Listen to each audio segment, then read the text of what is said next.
Sa video na to, One of the best roasted chicken na pwede mo matikman. kakain tayo ng mga authentic Thai street food dito sa Chiang Mai that you've never seen. Mula sa mga roasted pork at chicken na niluto sa banga, Ibang klase rin yung juices. kakaibang lechon manok na inihaw na nakatayo, Ay makikita mo kakaiba, nakatayo yung mga manok. hanggang sa Thai karinderya na nakabalanda lang sa kalsada. Wala sa plano ko, te. Nakita ko lang talaga ang haba ng pila. Ready ka na ba? Tara!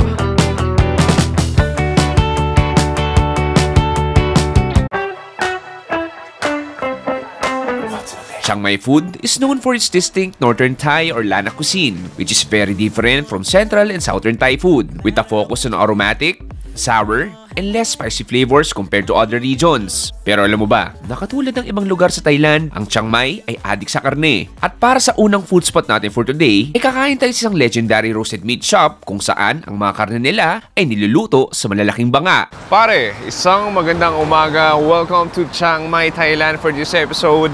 We'll do a local food tour dito sa Chiang Mai. Pops, ibang klase. First stop natin, nandito tayo sa tinatawag na Neng Roasted Pork. Makikita mo sa likod ko. There's a huge, like parang mga clay jar siya o clay pot kung saan dito rin roast yung ating pork belly. Tapos nag-roast din sila roasted chicken. Pakita ko sa inyo. Look at this. Hello, brother. Oh, look at this, pare. Ibang klase. So, makita mo, ito parang asado ata yan. Tapos this one yung pork belly natin. Ito linuluto din. And dito si Kuya. Uy, nice! Ito yung ating roasted chicken, pare. The restaurant's popularity stems from its traditional method of slow roasting pork and chicken in clay ovens, isang technique that has been passed down to create its signature crispy skin and juicy meat. So ito yung kainan na to, legendary na dito sa Chiang Mai. So panigurado, mamaya, maaga pa kasi ngayon eh. So iba linuluto pa lang and then mamaya, dadagsan yung tao dito. Anyway, hintayin natin maluto, umorder na tayo. Tara!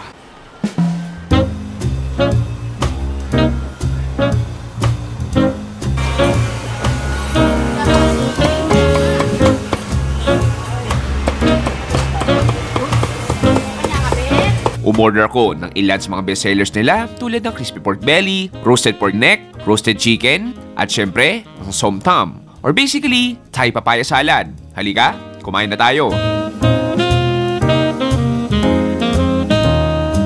Okay, so nandito na natin iba't ibang pagkain dito sa Neng Earthen Jar Roasted Pork Belly. Ibang klase, pare. Alam mo, no, kung mapapansin mo, very roadside lang din talaga ito. So medyo dinadayo talaga siya. Basically, if compare mo, parang siya tandoori. So, doon na rin roast yung lahat ng karne natin. Anyway, may free sabaw tayo dito. Tikman natin. Okay. Parang pinaka-nalasam yung coriander. Pero wala lang. Clear soup lang din. Sige. I wanna go mismo dito sa pork belly natin. Kuha ko. Look at the perfect ratio of the pork. Look at the perfect ratio ng balat, ng karne, yung taba. Cheers.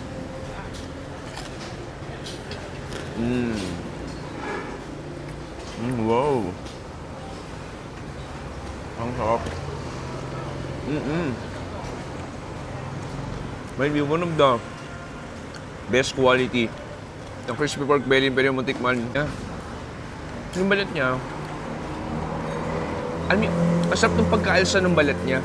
Iba yung texture, parang siyang chicharon. Ano? Tapos medyo madikit siya sa ngipin. Parang sobrang lambot, fatty, malasa, perfectly salted lang din. This time, idip ko sa sauce. Okay, kuha ko. Lagay ko dito sa sauce nila. Cheers!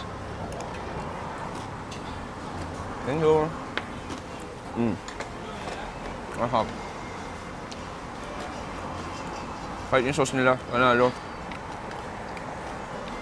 Yung sauce niya parang suka, na more herbal, na may spices, and of course, sobrang hanghang.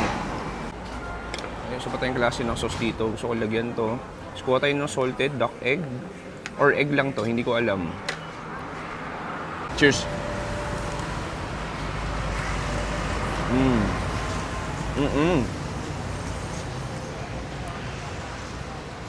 Grabe.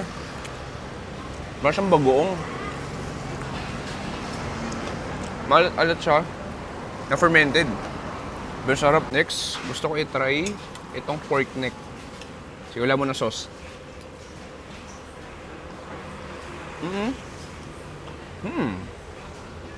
Okay. Ito medyo smoky yung lasa niya. Parang ham. Parang kung kumakain ng ham. Hindi siya sobrang lambot. Pero, okay. Parang siyang parang kumakain makapal na bacon. Parang ganun. Sige, lagyan natin ng sauce.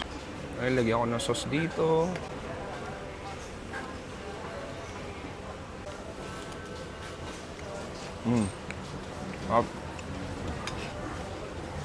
Ang bagay yung sauce.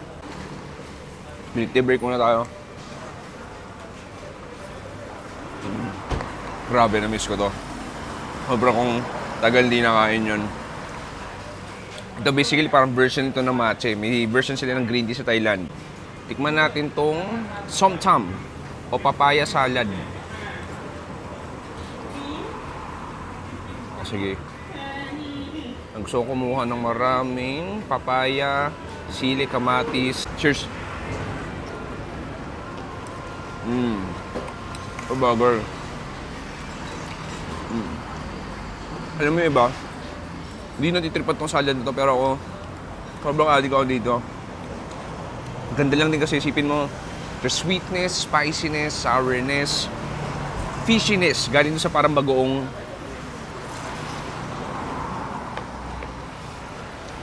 Yung katas ng kamatis, yung juiciness, yung pinakapapaya, yung mani. Punta natin sa roasted chicken natin.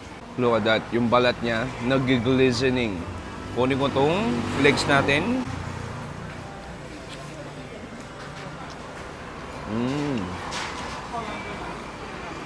Oh, wow. Grabe pagka-smoky niya, sarap. Mas grabe, mas ibang klase rin yung juices.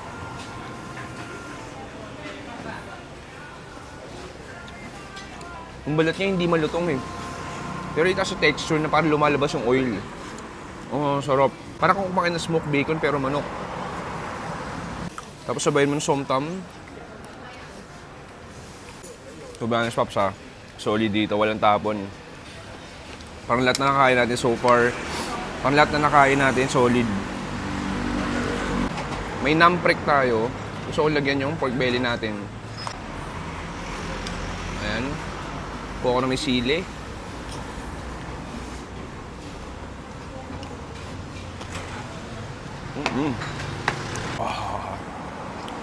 Oh, that's the heat, pare. Latino heat, Eddie Guerrero.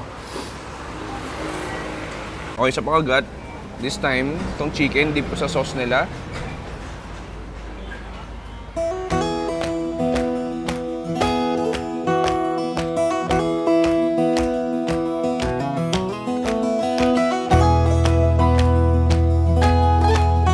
Okay, nakasaya ako sa motor ngayon. Papunta tayo sa susunod na food trip natin. From roasted pork, chicken. May isa pa tayong pupuntahan na roasted chicken din. Alam ko ba? Pops, hindi pa nagsasawa sa roasted chicken. May nagsuggest sa akin ito. Shoutout kay Native Tea. Kailangan ko daw tikman to pag nag-Chiang Mai talaga ako. So, might as well puntahan na rin natin. Tara!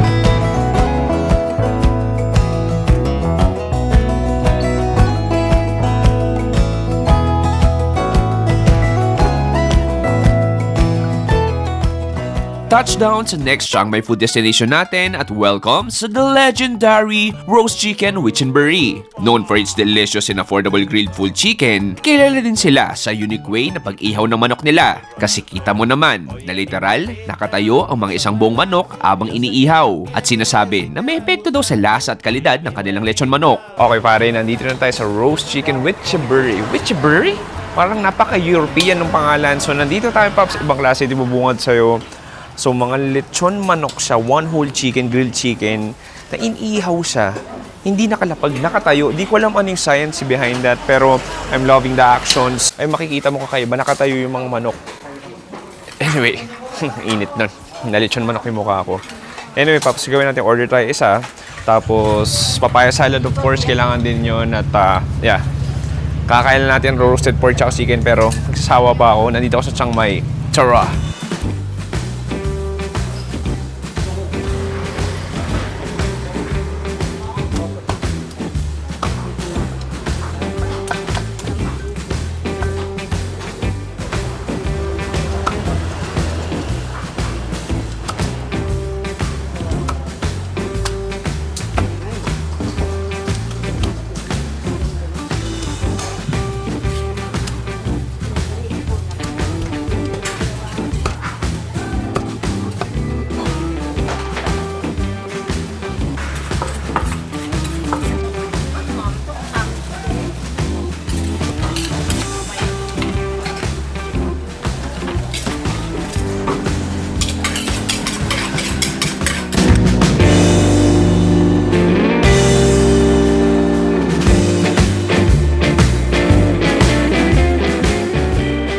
Okay pare, it's time to eat our food dito sa roast chicken with chaburri.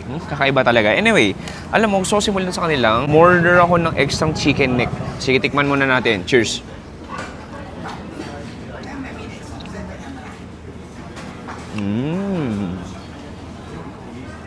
Quality. Ang sarap. Ang juicy. Sobrang juicy ng leeg. Ang ganda rin ng balat, may nice char siya. Parang may konting lutong. Very smoky, flavorful.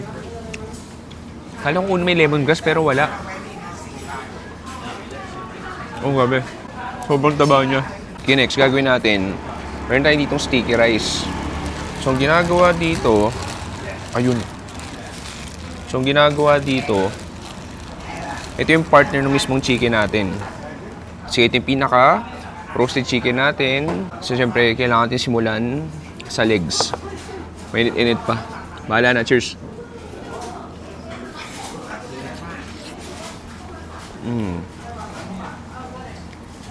Wow! Ay, quality. Sorry unang kagat pa lang. Pero di hamak, mas masarap to kaysa sa kanina. Ang ano nung balat niya, ang oily. Tapos madikit-dikit siya. Di ko alam kung galing sa mantika ba yun or what. Pero sobrang dumidikit siya sa labi ko. Ah, grabe. Ang sarap. One of the best roasted chicken na pwede mo matikman. Like an high-end roast chicken. Mabang juicy pa. Oh, panalo. Kahit walang ngipin, kayang-kayang nguyain yun. Ang lambot. Gawin natin, meron tayo ditong sticky rice. Ang gawin mo, kuha ka ng konti. Tapos bilugin mo. Pwede mong i-dip to sa chicken sauce. Tapos kuha ka nung chicken natin. And then kuha ka nung chicken natin. Ito muna. I-try natin.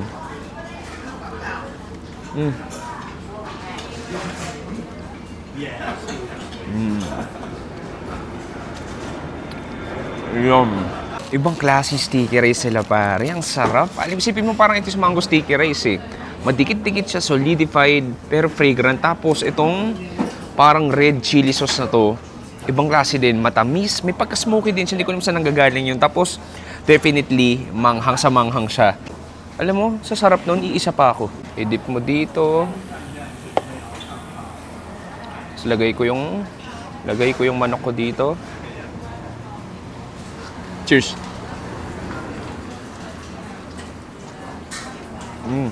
Bagay pare. Bagay sa bagay. Tapos, meron yung somtam dito. Pagkakaibang somtam na to, maraming mais. First time ko kumain ng somtam na maraming mais. Sige, kuha ko. Cheers!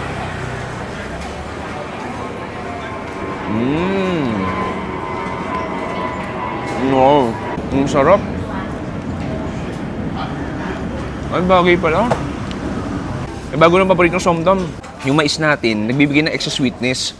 So, mas ako contrast nga yung alat galing doon sa parang hipon, yung anghang, yung asim. Mga ganitong klase talaga na kainan yung hinahanap ko dito sa Chiang Mai. O kahit saan ako pumunta. Alam mo yung, I mean, okay, may mga turista siya, pero sa same time, pinupuntahan pa rin ng mga lokal. Grabe. Sobrang sarap na ito. Hindi ko na napapansin na manghang siya. Sobrang sarap. Last bite tayo. Okay? Last bite. I-dip ko dito sa sauce natin. Ito yung leg.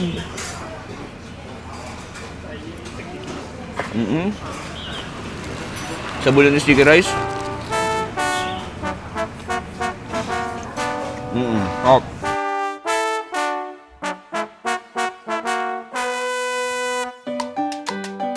Minsan may mga kainan tayo na pupuntahan na wala sa plano ko. Katulad na lang ng karinderya na to na literal na sa gilid ng kalsada. Ang haba ng pila at puro lokal lang ang nakain. Ang tawag sa ganitong turo-turo style na kainan sa Thailand ay Khao Keng.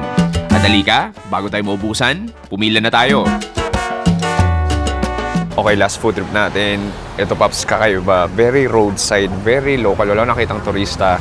Basically, parang siyang karinderya. So makita mo, lunchtime ngayon, ang haba ng pila. At tuturo mo lang kung gusto mong ulam. At tingnan natin, hindi ko pa actually nakikita kung ano yung mga ulam na available. Pero sure ako na legit lahat to. Tara!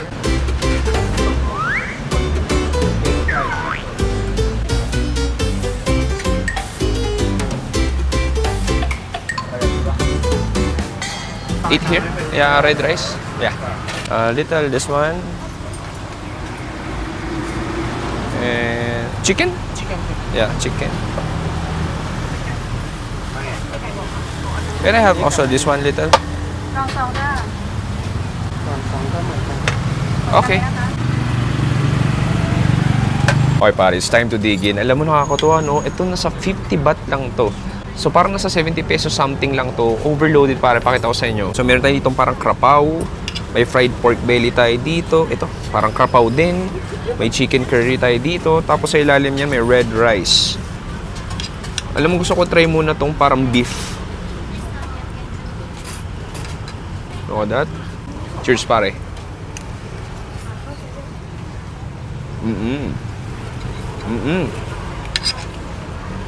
No, nice. Ang hang.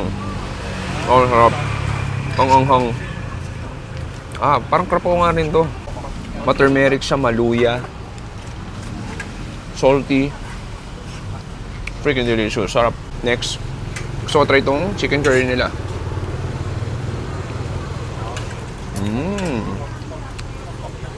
Ang sarap. Yun lemongrass naman siya. Basically, curry is curry. Nakakatuwa yung gantong kainan, pare. Dami mo na matitikman kasi ngayon ang haba na ng pila. So, pansin ko, mga lokal talaga nakain dito. Iba usually take out. Kasi lunch break lang nila ngayon. Hop. Sige, next. Gusto ko i-try itong pork belly nila. Pwede ng konting kanin, tas ng gulay.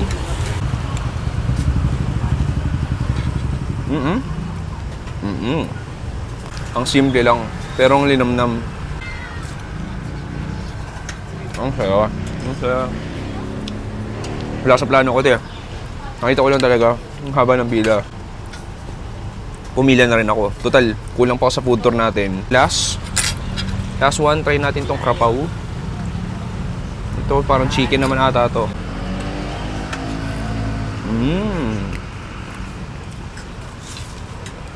Ito pare, krapaw na krapaw. Tapos ang lasa mo yung bisil. Ang saya. Ang saya. Ang sarap. Sulit. Ano ako masabi? Para sa akin, ito talagang epitome ng street food. Yung mga, usually, mga lokal lang talaga nakain. Ang bira. Ang anghang. Lahat ng putahe, ang anghang. Pero ang sarap. Sumasabog yung flavor sa bibig mo. At sumasabog din yung flavors. At sumasabog din yung sili sa bibig ko.